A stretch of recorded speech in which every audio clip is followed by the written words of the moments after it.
Break down just from like a very macro sense of like the operations of Live Nation as a promoter, just for somebody who doesn't really understand maybe what a promoter does, what Live Nation does, just to kind of grasp it. And then I want to get deeper into kind of how artists can take advantage of it.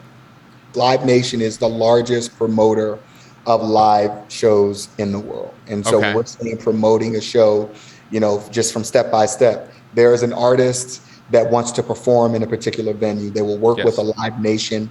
They will receive something called a guarantee. A guarantee is basically what the fee that artist will receive. There are different variations of that where it could be a guarantee versus deal where instead of you receiving, X amount of dollars, you'll do a versus deal where you're betting more on yourself, where it's like, look, you'll receive what we make at the door.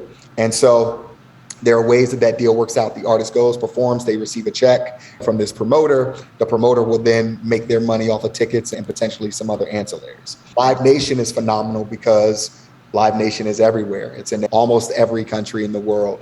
Own and operate venues. The live ticketing business is larger than it has ever been. Really bounced back since COVID, since 2020 and 2021. 2022, we're selling tickets at a higher rate on a per quarter basis than we did in 2019. And 2019 was the largest year ever. So now 2022 is on track to be the largest year ever for Live Nation and for live events. So we're all the way back.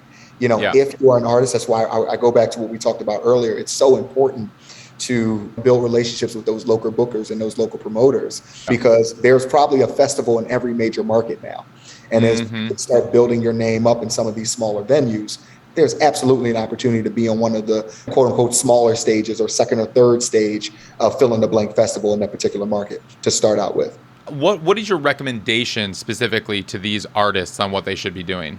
They should be working. They should be hustling. They should be getting to know all of the local promoters, all of the local booking agents in their city, because it's always important, particularly in this culture, in this climate. It's funny, I just had another panel discussion today, and we were talking about, sort of where the album is in 2022. And, if you're on TikTok and you're looking at a dance, you may know the song and it's popular, but you don't know who the artist is. Right. And so it really is about artist development, and where you get your core audience and your fan base is always, always, always going to be through live. So I would always, in Philadelphia, reach out to the TLA, which is 1,000 capacity venue, reach out to the Foundry, which is 500 capacity, and try to get on. Be an opener for some of these other acts. There's something called consignment, where, if I'm an opening artist, you'll give me 100 tickets, sell these tickets. And if you can sell out 100 tickets through consignment as a local promoter, I'm like, wait a minute, is this somebody I should have opening up for the next show and the next show? And then now you're on the radar of a Live Nation, of an AEG or another promoter. And now you can slowly start to matriculate and be in some more in those rooms and start to build your core fan base. That's the way for me, from a live perspective. Work, make sure that you're doing everything you need to do in your power to succeed. Yeah.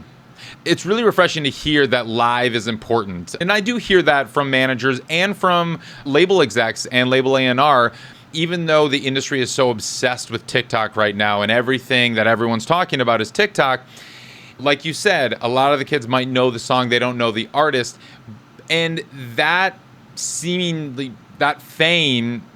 is fleeting.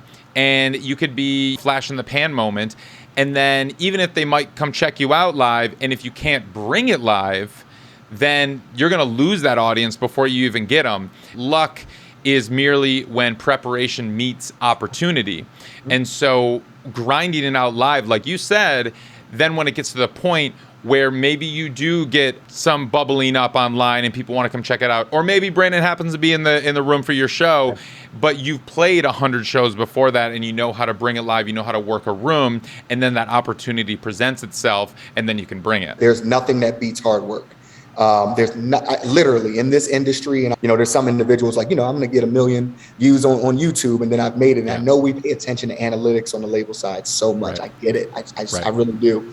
But nothing beats that fan connection. Nothing beats that experience when I see somebody performing live and they kill it. They are incredible. I'm going to keep coming to that show, and I'm going to be excited to see them on a festival. And that's where we as promoters, we have to stay in the culture, have to understand who's hot, who's coming.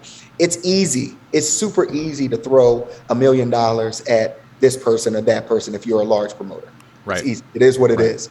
But where you win is in the trenches, using a sports analogy. But when you can get those artists who are bubbling and emerging right before they make it, but you were that festival that had it and you introduced 1,000 fans to that artist, you're now one of the more reputable festivals. You're the festival I want to come back and give my funds to.